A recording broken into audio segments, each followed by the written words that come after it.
দর্শক আসসালামু আলাইকুম, আপনাদের স্বাগত জানাচ্ছি সপ্তাহের আলোচিত বিষয় নিয়ে বাংলা ভিশনের বিশেষ আয়োজন যে কথা বলতে চাই অনুষ্ঠানে। আপনাদের সঙ্গে আছি আমি জিয়া খান। দর্শক, আপনারা জানেন এই অনুষ্ঠানের মাধ্যমে আমরা সমসাময়িক বিভিন্ন বিষয় নিয়ে আলোচনা করে থাকি। আজ আমাদের আলোচনার বিষয় সংকট উত্তরণ। আর এই বিষয়টি নিয়ে আলোচনার জন্য আমার সঙ্গে স্টুডিওতে উপস্থিত রয়েছেন দুজন অতিথি। তারা হলেন এম এ আজিজ, সিনিয়র সাংবাদিক, এবং আবু রুশদ, সম্পাদক, বাংলাদেশ ডিফেন্স জার্নাল। আপনার দুজনকে স্বাগত জানাচ্ছি। দর্শক, প্রধান উপদেষ্টা ডক্টর মোহাম্মদ ইউনূস বলেছেন, এমন একটি সময়ে এসে দায়িত্ব নিয়েছে যখন প্রায় সব ক্ষেত্রে চরম বিশৃঙ্খলা। তাই নির্বাচন কমিশন, বিচার বিভাগ, জনপ্রশাসন, আইনশৃঙ্খলা বাহিনী ও গণমাধ্যমের সংস্কারের পর যত দ্রুত সম্ভব এই অন্তর্বর্তীকালীন সরকার অবাধ, সুষ্ঠু ও গ্রহণযোগ্য এবং অংশগ্রহণমূলক নির্বাচনের আয়োজন করবে। এই চিন্তাকে অন্য সব প্রায় রাজনৈতিক দল স্বাগত জানায়, তবে খুব দ্রুত নির্বাচন চায় তারা। আলোচনার শুরুতে আমি আবু রুশদ ভাই, পরিবর্তিত এই প্রেক্ষাপটে রাজনীতিতে যে হাওয়া বইছে সেই জোয়ারে অগ্রাধিকার পাচ্ছে সংস্কারের বিষয়টি। সেই সংস্কার আসলে কেমন হওয়া দরকার, জনগণ কি চাইছে, বা যারা সর্বোচ্চ ত্যাগ স্বীকার করলো, যাদের ভূমিকা সবচেয়ে বেশি, শিক্ষার্থীরা বা কি চাইছে, এই প্রশ্ন রেখেই আপনাদের শুরু করছে অনুষ্ঠান। আমি প্রথমে একটা ছবি দেখাই, দেখেন এই ছবিটাকে দেখছেন, প্রথম আলোর রিপোর্ট। ছড়রাগুলিতে দুই চোখের আলো নিভে গেল বিশ্ববিদ্যালয়ের ছাত্র মিরাজের। আমার জানা মতে এখনো আপনার 100-র উপরে ছাত্র লাইফ সাপোর্টে আছে, এবং এই শত শত ছেলেপেলের চোখ নষ্ট হয়ে গেছে, বা একটা চোখ নষ্ট হয়ে গেছে, অনেকে পঙ্গু হয়েছে। এর মধ্য দিয়ে আপনি যেটা বলছেন যে আমরা সংস্কার চাই, সংস্কার তো চাবেন, কিন্তু আপনি কি লক্ষ্য করছেন যে এই সরকারটা মাত্র কতদিন হলো এসছে? মানে 2 সপ্তাহ হয়েছে প্রায়, এরকম আর কি। কিন্তু একটা শ্রেণীর মানুষের, হ্যাঁ সবাই ক্ষতিগ্রস্ত হয়েছে গত 16 বছরে, হ্যাঁ সরি, ক্ষতিগ্রস্ত হয়েছে, কিন্তু এদের ভাবভঙ্গি এখন এরকম যে যেভাবে হোক তাদের এই জায়গায় বসতে হবে, এই দাবি সেই দাবি, তাদের দাবি এখনই বাস্তবায়ন করতে হবে। তারা এই শ্রেণীর মানুষজন সবাই পাগল হয়ে গেছে। আপনি সবচেয়ে একটা বড় বাধা হয়ে দাঁড়িয়েছে, আমি মনে করছি যে ধরেন প্রশাসন বা যারা উপদেষ্টা আছেন তারা ঠিকমতো হয়তো কাজও করতে পারছেন না এই শ্রেণীর মানুষের জন্য।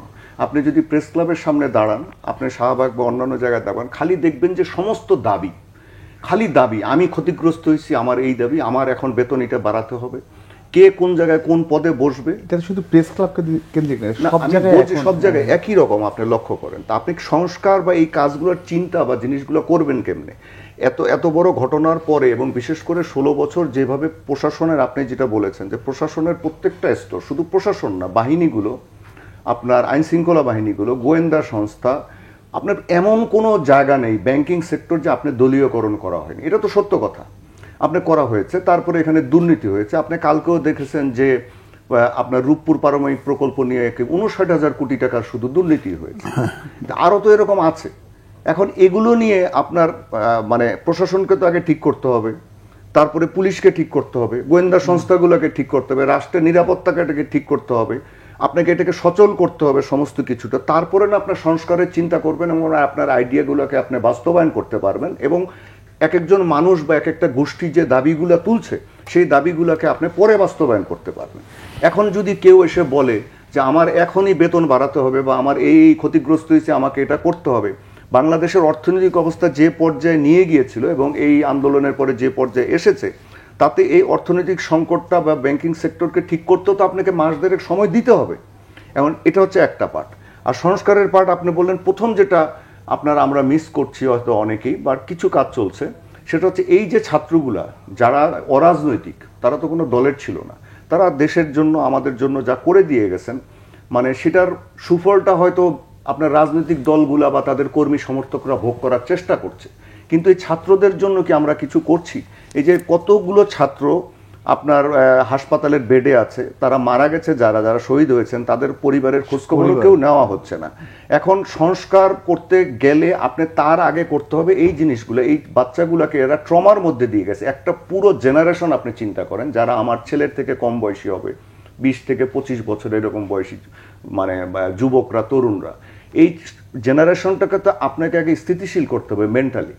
আমরা কেউ কিন্তু এটা নিয়ে করছি না, আমরা সবাই বেশিরভাগ ব্যস্ত আছি। ধরেন যারা বিএনপি করে তারা ব্যস্ত আছে, তাদের কারা কে কে ক্ষতিগ্রস্ত হচ্ছে, কে কোন জায়গায় বসবে তাদের বসাতে পারবে। জামাত ব্যস্ত আছে, এতদিন আমরা কোন জায়গায় ছিলাম, আমাদের কিভাবে কোন জায়গায় কি করতাম। আপনি সংস্কার করবেন কিভাবে? আপনি একটা উপদেষ্টাকে, আমি ব্যক্তিগতভাবে বলছি, আমি নাম বলছি না, এমন ভাবে ধরেন চতুর্দিক থেকে তাদের কাছে দাবি দেওয়া যাচ্ছে। এখন ধরেন দিনে যদি 1000টা লোক দাবি দেওয়া দেয়, একজন যে কাজ করবে সে 1000টা দাবি দেওয়া পড়বে না কাজ করবে।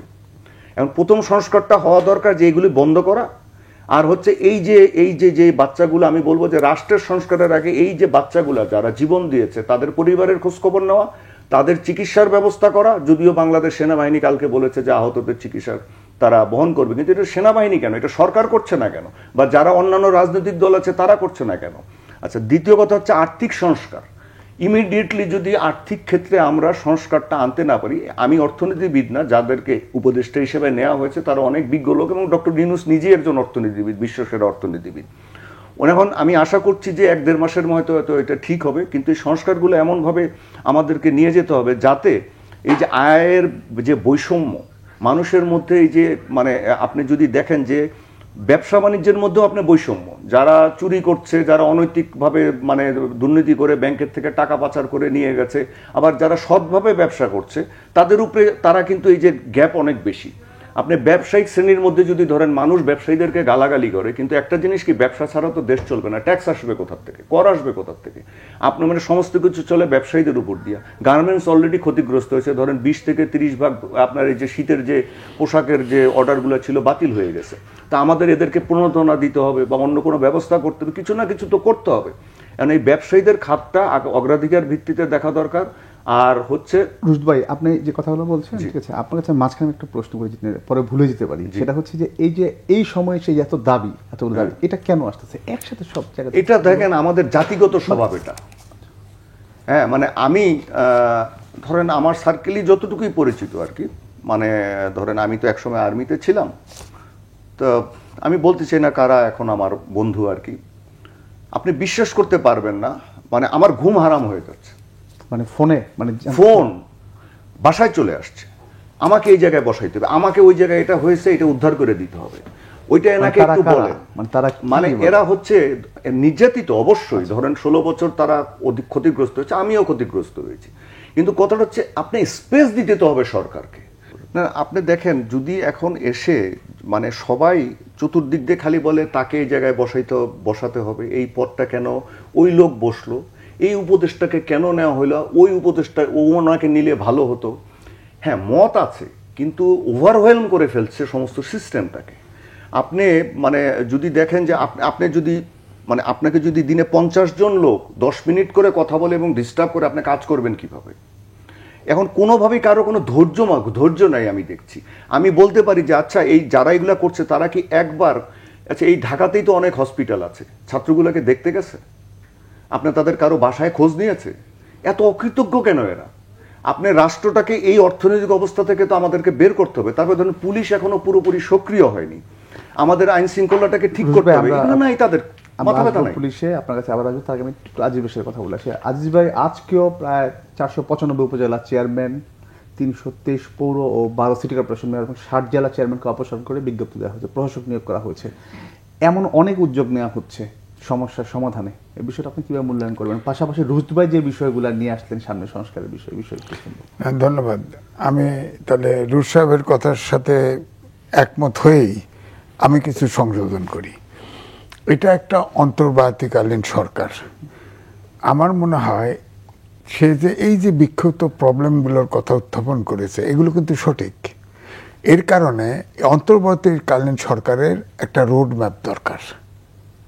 কাজ করার আগে একটা রোড ম্যাপ, প্রায়োরিটি লিস্ট করা দরকার, যে আমরা অন্তর্বর্তীকালীন সরকার অনন্তকাল তো থাকবে না, রাষ্ট্র চালাবে রাজনীতিবিদরা। রাজনীতিবিদদের কাছে একটা নিরপেক্ষ নির্বাচন আয়োজন করে ক্ষমতা হ্যান্ডওভার করতে হবে। এখন রাজনীতিবিদরা ওই যে তত্ত্বাবধায়কের সরকারের সময় সংবিধানে লেখা আছে 3 মাস, মাথার ভিতরে ওইটা খেলছে। দ্বিতীয়ত প্রধান রাজনীতিবিদদের খেলছে, রাজনীতি মাথার ভিতরে খেলছে। এখন ধরেন আওয়ামী লীগ এটা স্বৈরাচারী খেতাব নিয়ে পালায়া গেছে প্রধান, আর অন্যদেরকে আপনার ইঙ্গিতও দিয়ে যায় না, আটকা পড়ছে, সব যায় সেনাবাহিনীতে আশ্রয় নিচ্ছে 626 জন। আমি সবচাইতে আশ্চর্য হয়েছি, সেখানে 5 জন বিচারপতি আছে এবং বিশ্ববিদ্যালয়ে ভিসি আছে। তাহলে আপনি চিন্তা করেন, তারা নিজেরা অপরাধ করেছে বলে তো নিজেরাই ফিল করতেছে আমি অপরাধ করেছি। বিচারপতি একটা দেশের যদি স্বয়ং নিজেরা যা আশ্রয় নেয়, তাহলে বিচার ব্যবস্থা কোথায় গেছে? ভিসিরা যদি যা আশ্রয় নেওয়ার জন্য সেনাবাহিনীর আশ্রয় নেয়, তাহলে শিক্ষাটা কোথায় গেছে? এইটাতে পরিষ্কার।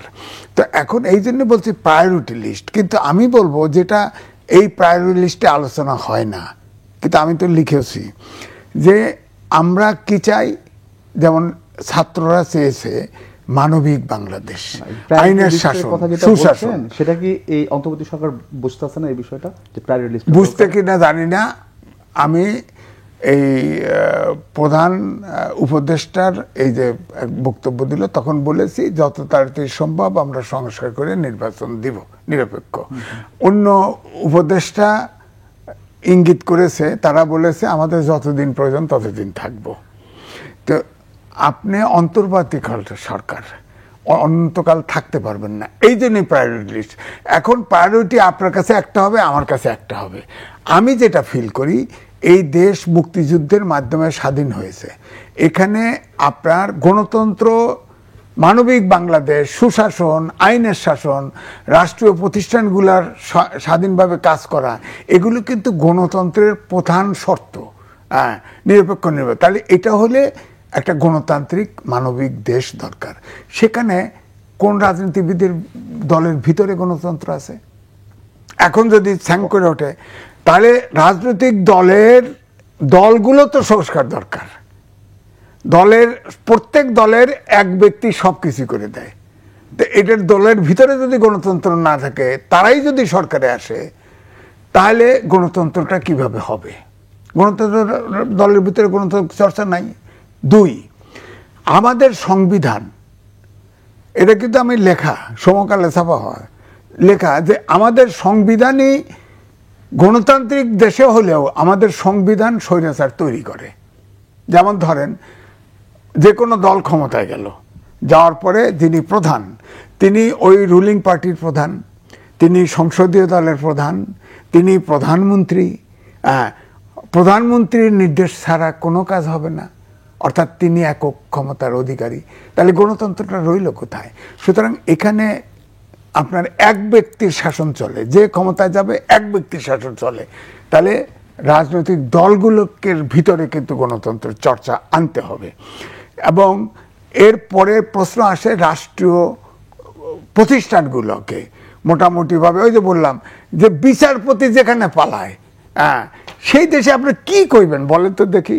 আর একটা রাজনৈতিক দল, গুম খুম, এগুলো কিন্তু আমি প্রায়োরিটি দিচ্ছি না। আমি দিচ্ছি যে দেশে আয়নাঘর তৈরি হয়, যে দেশে আয়নাঘর তৈরি, যে একটা রাজনৈতিক দল যদি আয়নাঘর তৈরি করতে পারে, সেই দলকে কোনো দিনই গণতান্ত্রিক বলা যায় না। এবং আপনি বলেন কম্বোডিয়া বলেন, আপনার জার্মানি বলেন, এ তো এই নাৎসি পার্টির মতো। এগুলো তো রাজনীতি করার অধিকার কোথায় থাকে আপনি বলেন? এটা যদি স্বৈরাচার হয়, পৃথিবীতে কোনো স্বৈরাচার পতন ঘটার পরে আর সরকারে রিটার্ন করে নাই, ইতিহাস নেই। অনেক স্বৈরাচার বিদেশে পালাইছে, পালা ঘুরে ঘুরে এখানে অনেক আশ্রয় নিয়ে মারাও গেছে। তো আমাদের দেশের স্বৈরাচার এখনো ভারতে বসে বলে, কিন্তু তারা দেশে ফিরবে, তারা অমুকের সাথে আপোষ করবে, তমক করবে, সমক করবে।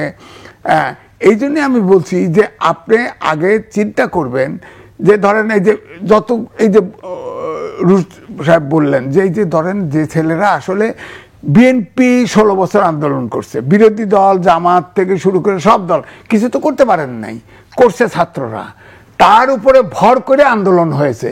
তো এই ছাত্ররা, এই কত ছাত্র মারা গেছে সে তো বললো অল্প লোক। আমি তো জানি যে আপনার 300 ছেলে মেয়ের চোখ কানা হয়ে গেছে, 300, লাইফ বরবাদ।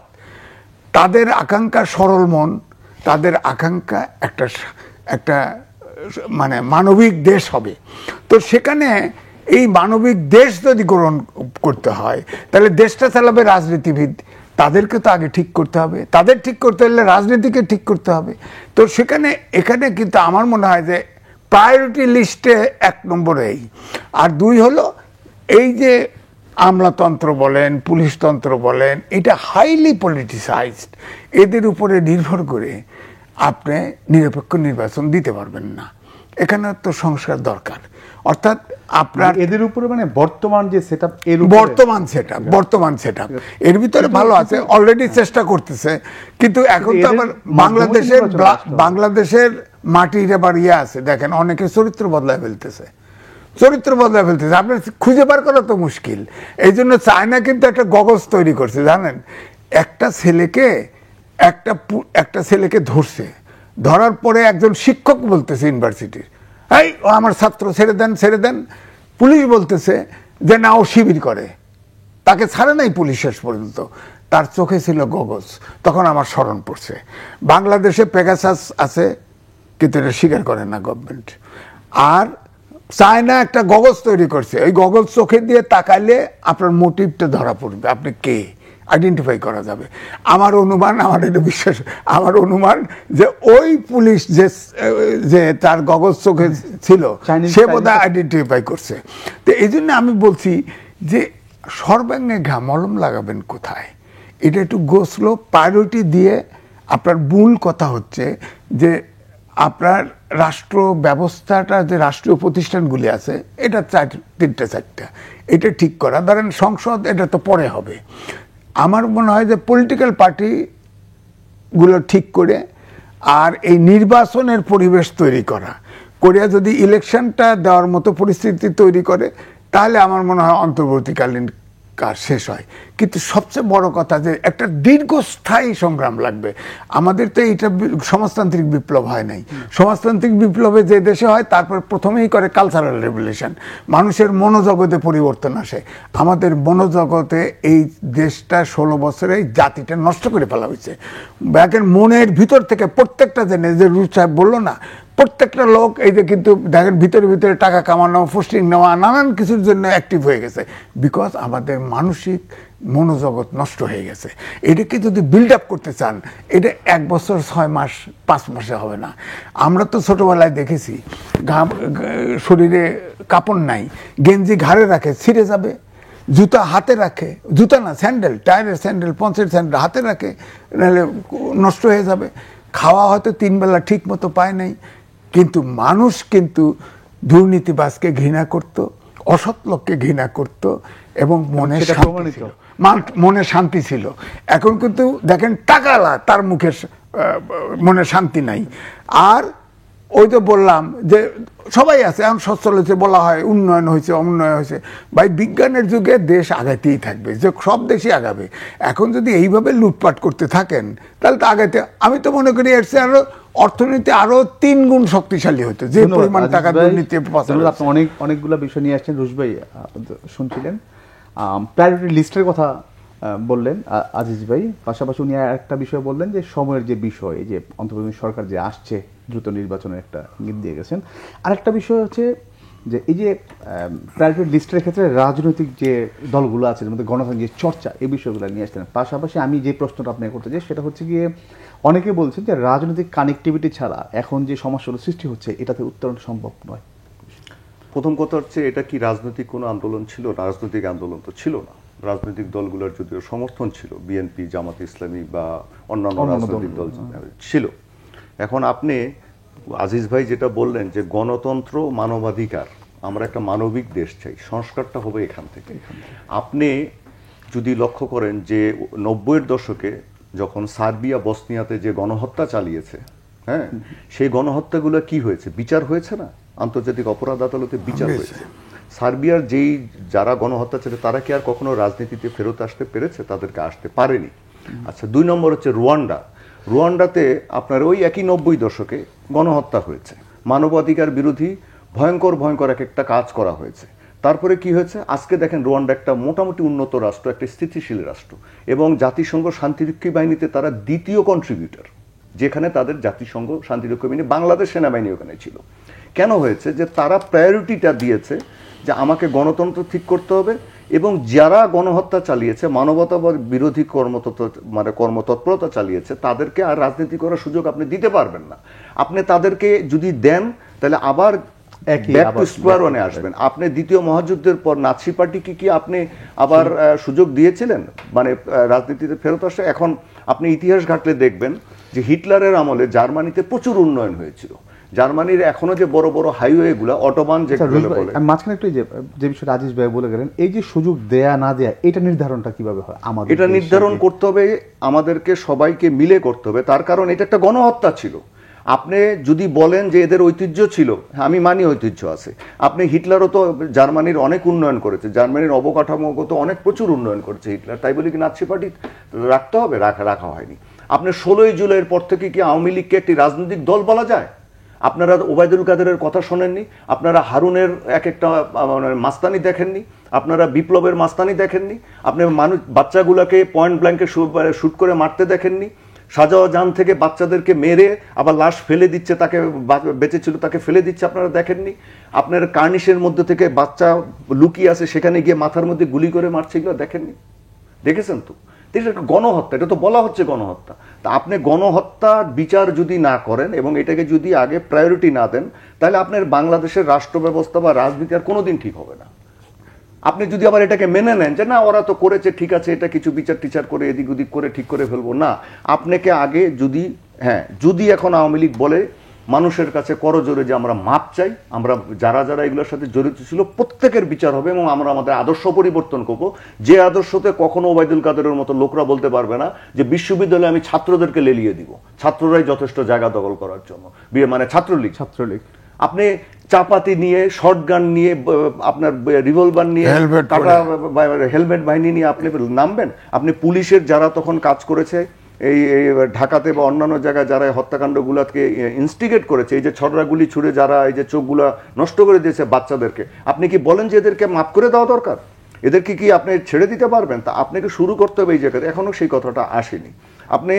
আমি নিজে বলি, আমার খুব আমারও তো আত্মীয় স্বজন আওয়ামী লীগে আছে, তারপরেও বলি যে 16ই জুলাইয়ের পর থেকে আওয়ামী লীগ যা করেছে, তারা দলগতভাবে, আপনি আমার এখানে অনেক স্ক্রিনশট নিয়ে আছে আওয়ামী লীগের সমর্থকদের, ছাত্রলীগের বিভিন্ন নেতাদের, আপনার কথায় কথায় বলছে এদেরকে মেরে পাকিস্তান পাঠিয়ে দাও। এদের কত ক্রূর মানসিকতা হতে পারে।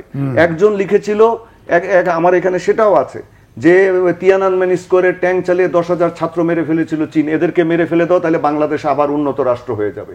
আপনি কতটুকু ক্রূর হতে পারে আপনারা বোঝেন? এই যে থিসিসটা, আইডিয়াটা এদের মাথার মধ্যে ঢুকিয়ে দিয়েছে দলগতভাবে, এদের সমর্থকদের মধ্যে, এদের কর্মীদের মধ্যে, ইট ইজ ডেঞ্জারাস। নাৎসি বাহিনী যেমন চিন্তা করতো যে ইহুদিরা সবগুলো খারাপ, এদেরকে মেরে ফেলতে হবে। আপনার পশ্চিম পাকিস্তানিরা যেমন আমাদের বাঙালিদের উপরে যখন আমরা হামলা করেছিল, বাঙালি মানে একটা নিচু জাতি ওরা চিন্তা করতো। এদের মাথার মধ্যে শিখানো হচ্ছে যে যারা আওয়ামী লীগ করেন, এর বিরোধী যারা, এরা সব রাজাকার, পাকিস্তানপন্থী। আপনি আমাকে দেখান তো গত 16 বছরে বিএনপি বা কোনো রাজনৈতিক দলের একটা লোক পাকিস্তানে গিয়েছে কিনা 36 লাখ মামলা খাওয়ার পরে বিএনপি দল হিসেবে? একজনও পালিয়ে গেছে কিনা?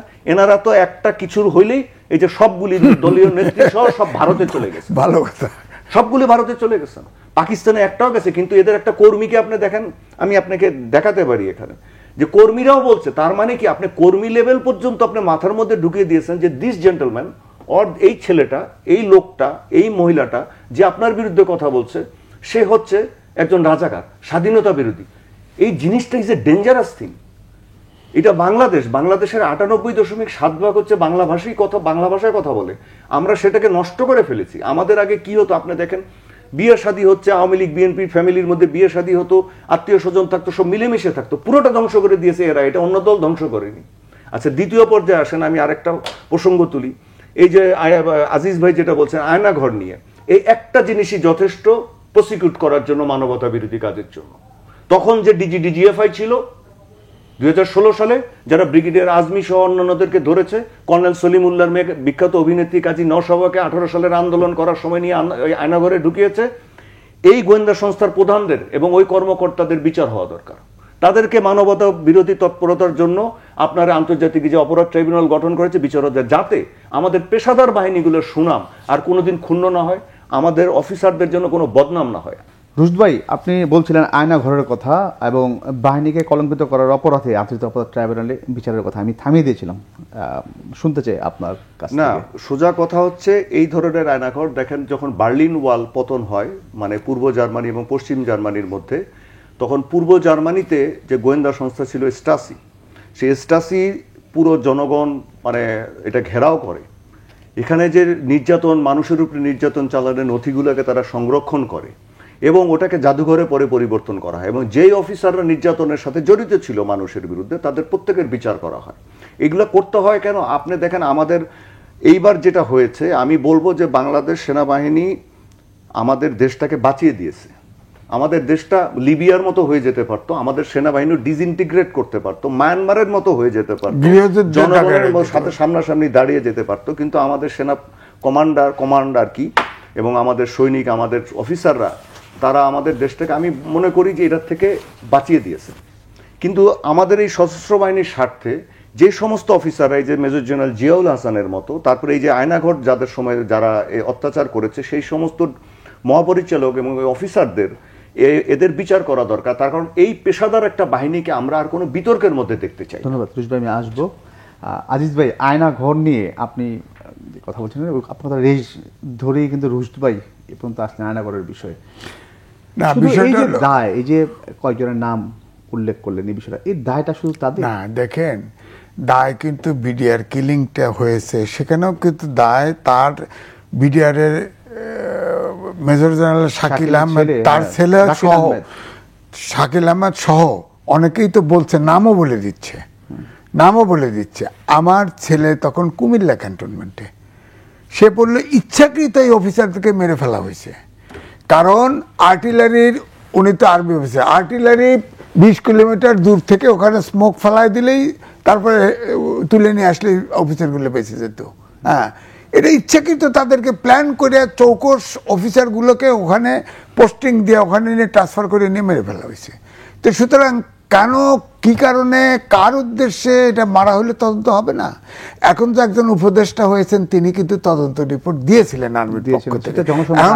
এখন কিন্তু দাবি না, তাকে প্রশ্ন করা হয়েছিল, বলতে আমার সরকার তদন্ত করতে বলেছে, আমি তদন্ত করেছি, এটা সরকারের কাছে জমা দিয়েছি, সরকার এটা পাবলিশ করবে। কিন্তু এখন, হ্যাঁ, তখনকার সময় তো, এখন তো এই তদন্ত রিপোর্টটা দরকার, আর নাহলে নতুন করে তদন্ত হইতে হবে। সেই দাবিটাও কিন্তু পিলখানার যে শহীদ জানানো হয়েছে, বলেন 57 জন আর্মি কোনো বিশ্বযুদ্ধে তো মারা যায়নি একবারে একদিনে।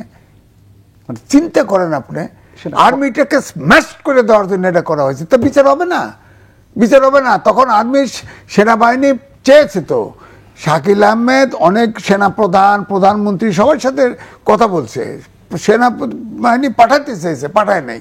কেন পাঠায় নাই? এগুলো তো তদন্ত করে বের করতে হবে, এটা তো বিচার হতে হবে। তাদের বংশধররা বেঁচে আছে, তাদের আপনি বিচার করবেন না? এই যে ছাত্রদের মেরে ফেললে বিচার করবেন না? এখন যে প্রশ্ন আসছে, যেমন ধরেন আমাদের এই সরকার কিন্তু একটা বিচার বিভাগ তদন্ত সম্পর্কে আমাদের একটা উইকনেস আছে, যে বিচার বিভাগের জাজ দিয়ে বা বিচারপতি দিয়ে বিচার বিভাগ করলেই সঠিক তদন্ত হবে, বিচার হয়ে যাবে। এটা কিন্তু আমি আমার মেয়ের কাছেই শুনছি যে কমিশন অফ ইনকোয়ারি অ্যাক্ট 1956, এটা হচ্ছে, এইটার অধীনে ইনকোয়ারি কমিশন করা হয়। যেমন 3 জাস্টিস দিয়ে করছিল না ছাত্র, ওই গত সরকার, হাসিনা সরকার, এরা দেওয়ানি কাজ করে, এই নথিপত্র, সাক্ষী, কিন্তু হত্যা বিচার হবে ফৌজদারি আদালতে। ফৌজদারি আদালত ওই সাক্ষী নিতেও পারে, নাও নিতে পারে। হ্যাঁ, সুতরাং এটা আইওয়াস।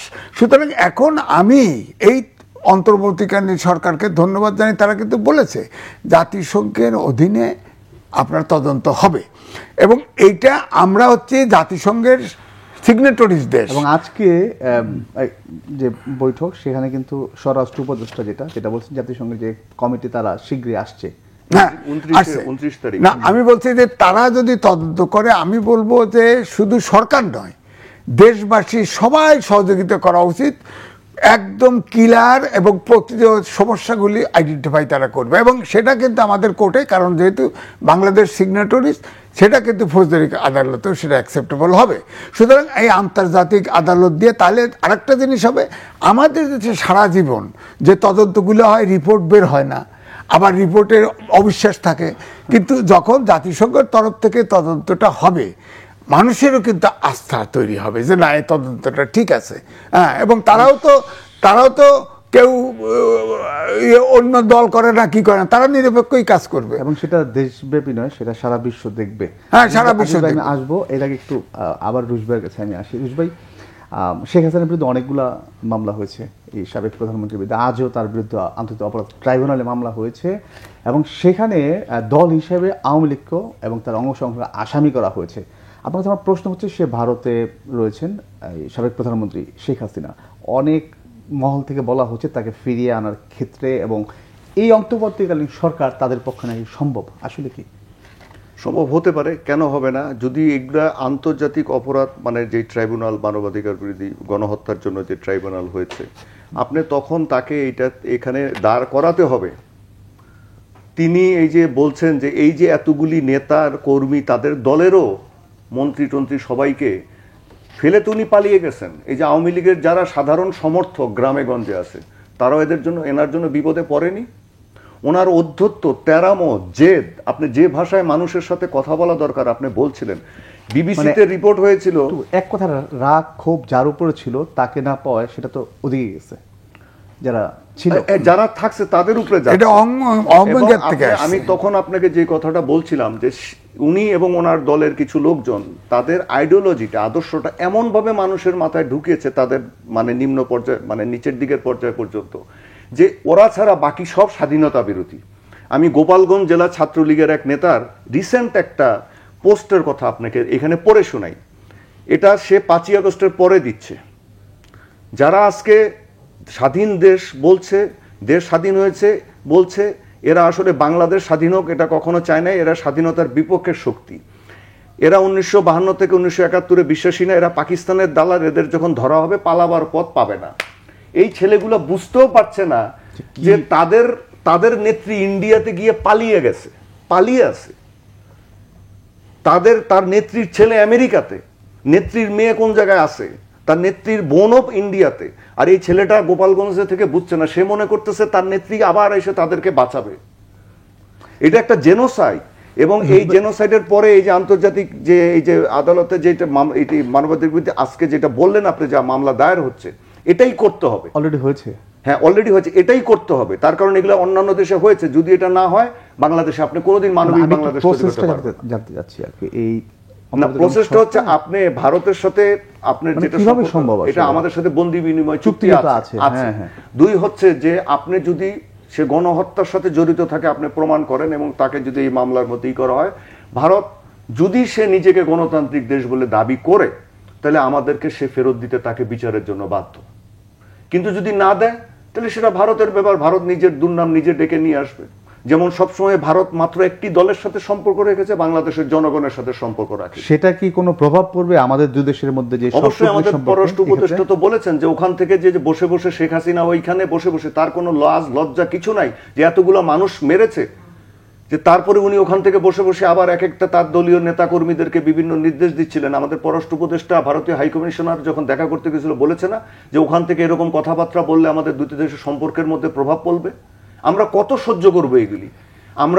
আমি তো মানে এই যে বাচ্চাগুলো, আমার কাছে অবাক লাগে যে আচ্ছা উনি এতদিন দেশ চালিয়েছেন, আপনি চিন্তা করেন 16 বছর দেশ চালিয়েছেন।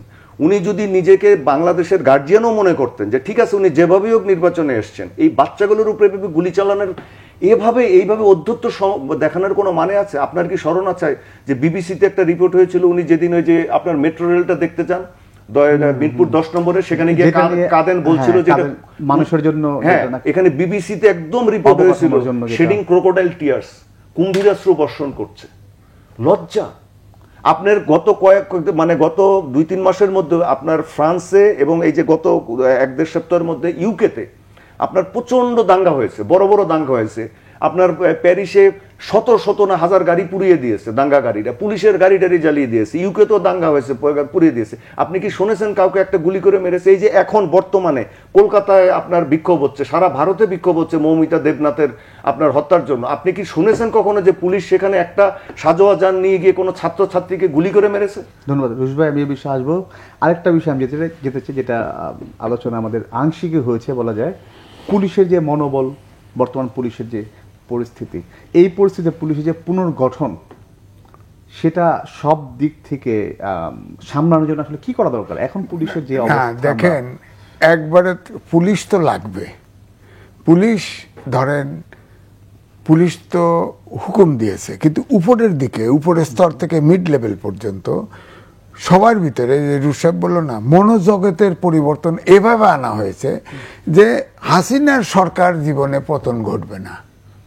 এর থেকেই আরো ডেসপারেট ওয়েতে এই তারা গুলি গালা ঝাপ সব কিছু করছে, প্রমোশন, টাকা পয়সা লুটপাট করার জন্য। একসময় শুনতেন না, পুলিশের কি ইলিশের রাজা, মাছের রাজা ইলিশ, পুলিশের দেশের রাজা পুলিশ বলছে না, পুলিশ সিপাহি বলছে।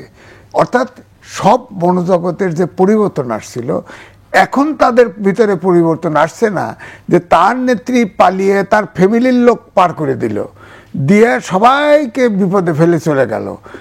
এখন কোনো স্বৈরাচার দ্বিতীয়বার ক্ষমতায় রিটার্ন আসে নাই। এই এখনো যে একটা দেখাইলো, ওই ছেলেটা এখনো ওই খবরটা বুঝতেছে না।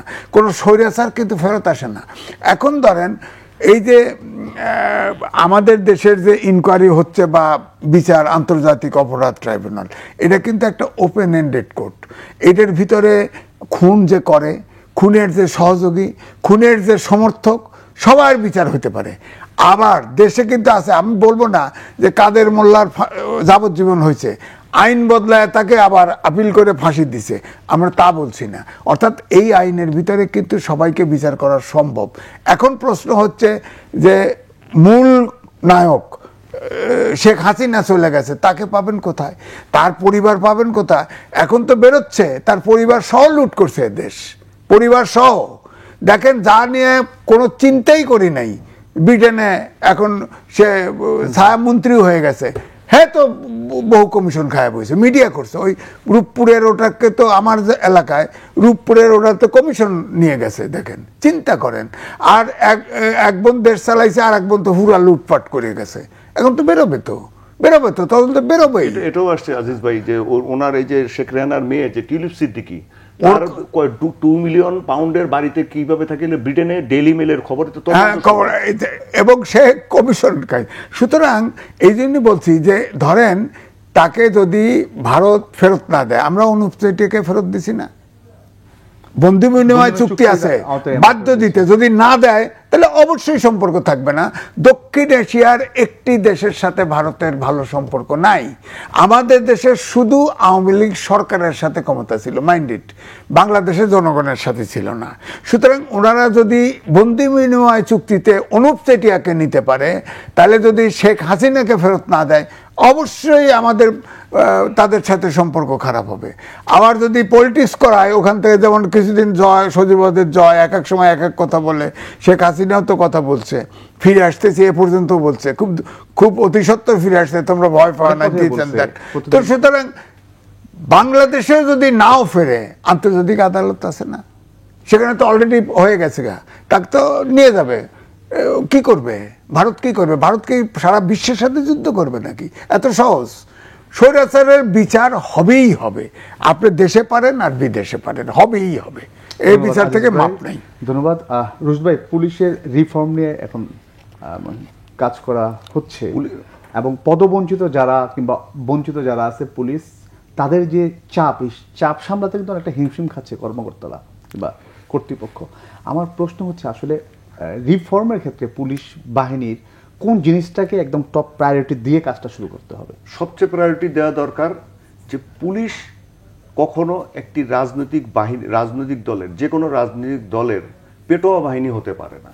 মনোজাগতিক পরিবর্তনটা পুলিশের মধ্যে আনতে হবে। যে দল ক্ষমতা সেই তো নো, এটাকেই পুলিশকে এইভাবেই তৈরি করতে হবে। দেখেন, তারা আমাদের দেশেরই তো মানুষ, আমারই তো কত মানে কলেজের, আমার ক্যাডেট কলেজের জুনিয়ররা বিভিন্ন পদে পুলিশের বড় বড় জায়গায় বসে আছেন।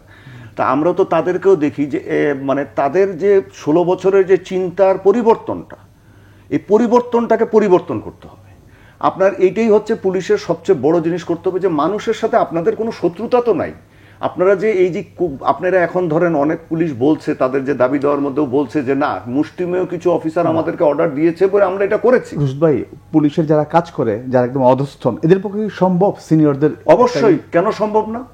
আপনার আমার প্রত্যেকটা বাহিনীতে একটা কথা আছে, লফুল অর্ডার, আনলফুল অর্ডার, বৈধ অর্ডার, অবৈধ অর্ডার। আপনি যদি এমনকি আর্মিতে তো কমান্ডের উপরে চলে, আপনি যদি কোনো অফিসার, সিনিয়র অফিসার একটা জুনিয়রকে বলে অমুককে গুলি করে দাও। একদম শেষ দিকে একটু সংক্ষিপ্ত করতে হবে রুশদ ভাই। এক কথায় যে পুলিশ বাহিনীকে রাজনীতি মুক্ত করাটা সম্ভব, এটা কি সামনের দিকে আমরা দেখব? সেটা হবে, সেই জায়গাটা আমরা দাঁড়াতে পারবো? সম্পূর্ণ পুরো পারবেন না, দেখেন, পুরো পারবেন না, কিন্তু পুলিশকে আমাদের অন্ততকে মানুষের সাথে, সাধারণ মানুষের সাথে ইন্টিগ্রেশনটা আমাদের করতে হবে। ধন্যবাদ আপনাকে। আর একটা কথা বলে শেষ করি, যদি 1 মিনিট সময়। একদম 1 মিনিট। হ্যাঁ, বিএনপির বহু ছেলে পেলে, যারা 34 জন আপনার ছাত্র দলের নিহত হয়েছে, শুধু আরো এর থেকে বেশি অন্যরা নিহত হয়েছে, কিন্তু এই বিএনপির কিছু মাস্তান টেপের ছেলে পেলে বিভিন্ন জায়গায় এই আওয়ামী লীগ যারা এখন বিপদে আছে, ছাত্রলীগের গুন্ডা পান্ডা এদের কাছ থেকে পয়সা নিয়ে, যা আপনার বাস স্ট্যান্ড, বিভিন্ন জায়গার থেকে চাঁদাবাজি এগুলো শুরু করে দিয়েছে, দখল করে, বাজার টাজার এগুলো দখল করে অলরেডি শুরু করে দিয়েছে। এবং এটা কিন্তু একটা সিরিয়াস জিনিস, এবং বিএনপির নেতৃত্বের এই জিনিসটা ইমিডিয়েটলি অ্যাড্রেস করা দরকার, তা নাহলে জনরোষ এদের উপরেও পড়বে। ধন্যবাদ রুশদ ভাই, আপনি একদম 30 সেকেন্ডের মধ্যে আমাদের রিফর্মের যে রাজনীতি মুক্তকরণ, এই বিষয়টা। আমি পুলিশের কথা বলি, যদি রাজনীতি যদি মানবিক হয়, গণতান্ত্রিক হয়, এটা সময় লাগবে, সব রিফর্ম হয়ে যাবে সব জায়গায়। আমি যেটা বলছি, রাজনৈতিক দলের ভিতরে গণতান্ত্রিক চর্চা আনতে হবে, এবং পুলিশের ভিতরে সৎ লোক আছে তো, আপনি সেগুলোকে বাছাই করে তাদেরকে রাখেন। আর বাকি যারা একবার বন্দুক ফুটাইছে, আপনি তাকে ফায়ার করে দেন। ধন্যবাদ আপনার দুজনকে বাংলা ভিশনে আসার জন্য। দর্শক, যে কথা বলতে চাই আজ এ পর্যন্ত, আবার দেখা হবে আগামীকাল একই সময়। সবাই ভালো থাকুন, সুস্থ থাকুন।